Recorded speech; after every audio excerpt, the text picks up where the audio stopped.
Tense कर चुके हैं, that is simple present, simple past and simple future. आज हम नेक्स्ट, जैसा कि आप बोर्ड पर देख सकते हो, there are 3 tenses, that is present continuous tense, past continuous tense and future continuous tense. So all these 3 tenses we are going to do. ठीक है, तीनों में सिमिलैरिटी क्या है बेटा? तीनों में एक सिमिलैरिटी है, कॉन्टिन्यूअस है। कॉन्टिन्यूअस का मतलब क्या है? जो चल रहा है, जो हो रहा है।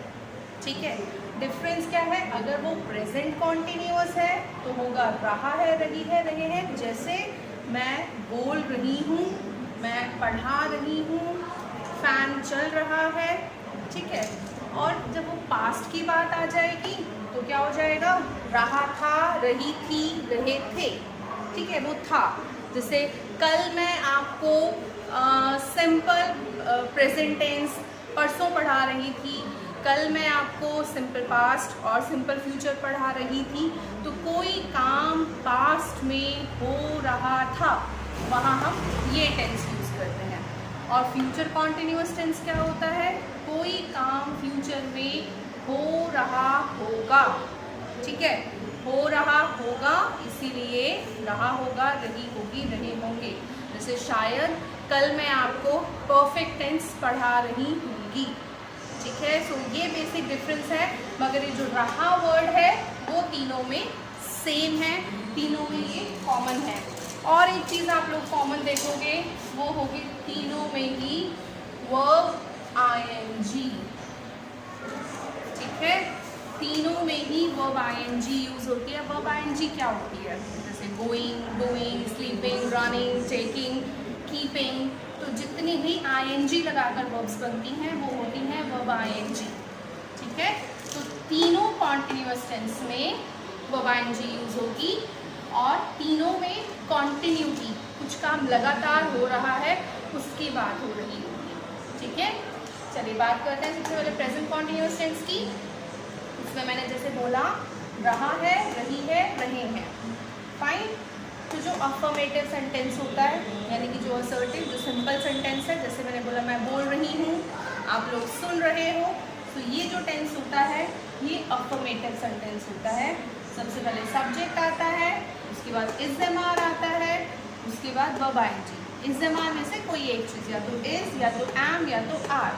अब इज़ कहाँ आएगा, एम कहाँ आएगा और आर कहाँ आएगा? जैसे मैंने यहाँ नोट लिखा है, सिंगुलर सब्जेक्ट के साथ इज़, अगर आपका सब्जेक्ट यू है या प्लूरल है तो आर, अगर आपका सब्जेक्ट आई है तो एम आएगा। Got it?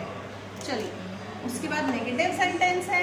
नेगेटिव सेंटेंस में जो मैंने बोला कि ये जो होती हैं बेटा, ये होती हैं हेल्पिंग वर्ब्स और नॉट आएगा इसके बाद।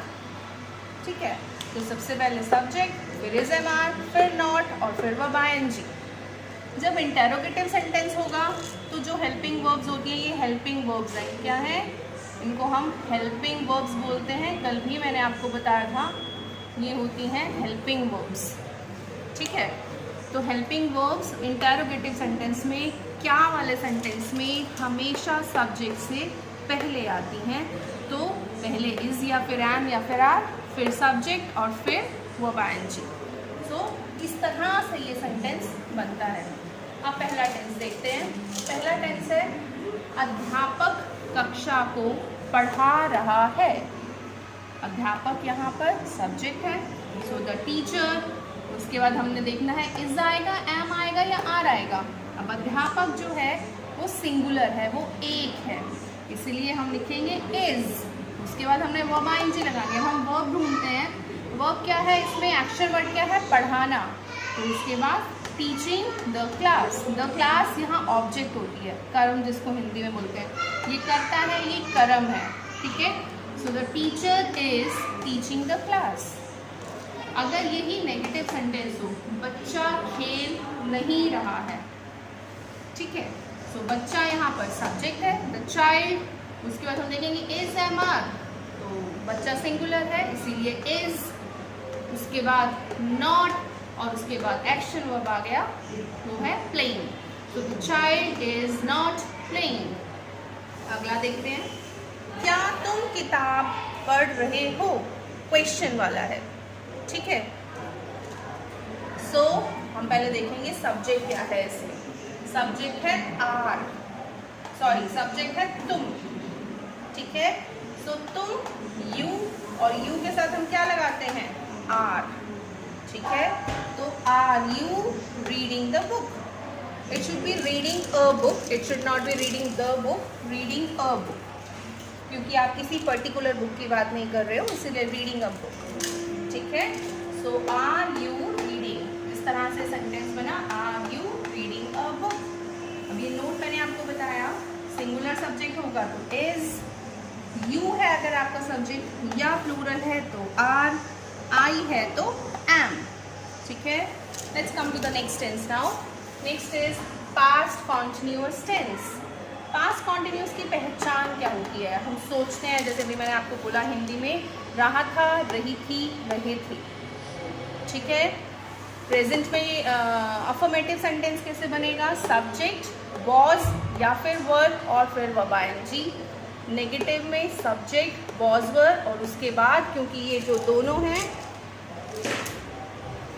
ये दोनों क्योंकि हेल्पिंग वर्ब्स हैं, इसीलिए इनके बाद नॉट आया, ठीक है।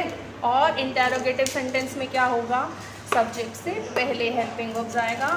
यहाँ पर ये दोनों हेल्पिंग वर्ब्स हैं, मैंने शॉर्ट में लिखा है हेल्पिंग वर्ब्स, ठीक है।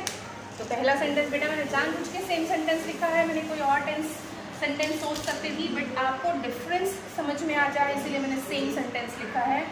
यहाँ था अध्यापक कक्षा को पढ़ा रहा है, प्रेजेंट। यहाँ मैंने लिखा है अध्यापक कक्षा को पढ़ा रहा था, ठीक है।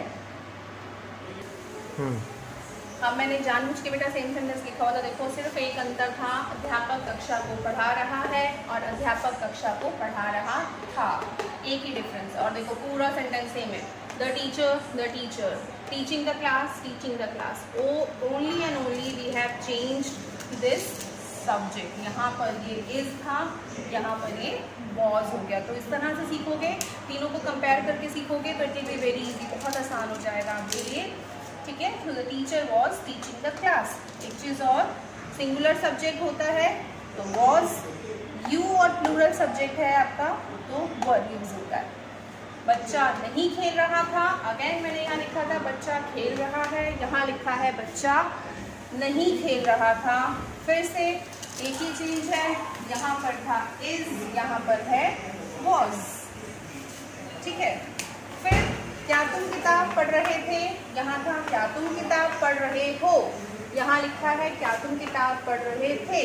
तो अगेन सिर्फ एक चेंज है, यहाँ था आर, यहाँ है were you reading a book. इतना आसान है ना दोनों सेंटेंसेस को याद कर पाना। अब हम नेक्स्ट टेंस देखते हैं, फ्यूचर कॉन्टिन्यूअस टेंस।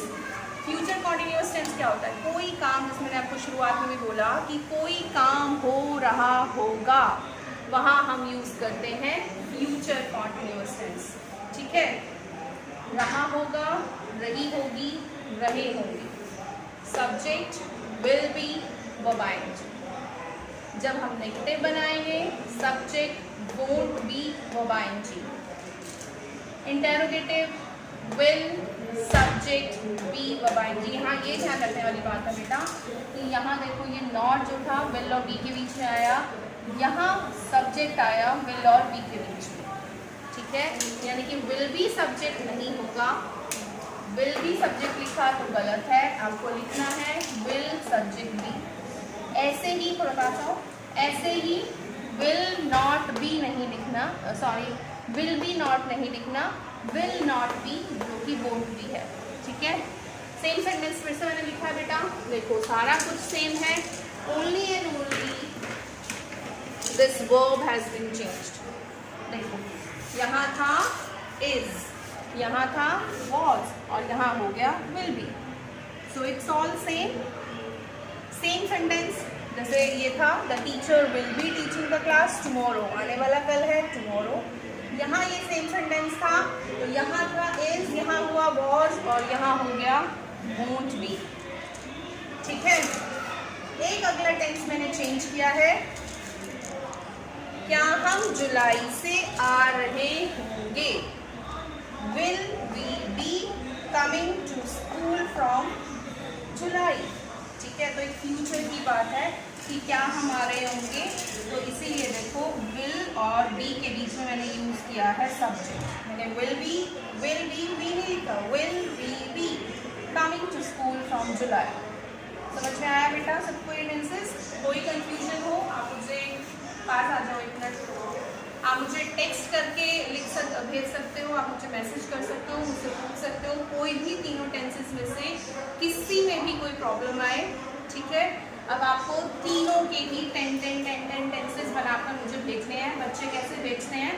बच्चे सिर्फ मेरा लिखा हुआ भेज देते हैं और नोटबुक में भी ऐसे ही बना लेते हैं। बेटा मेरे को बोर्ड पे लिखना है, मैंने इसलिए इस तरह से बोर्ड पे लाइंस डाली हैं।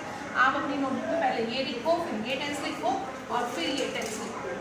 ठीक है, यूज डिफरेंट पेन्स, अच्छा सुंदर लिखो और 10 टेंसेस बनाकर मुझे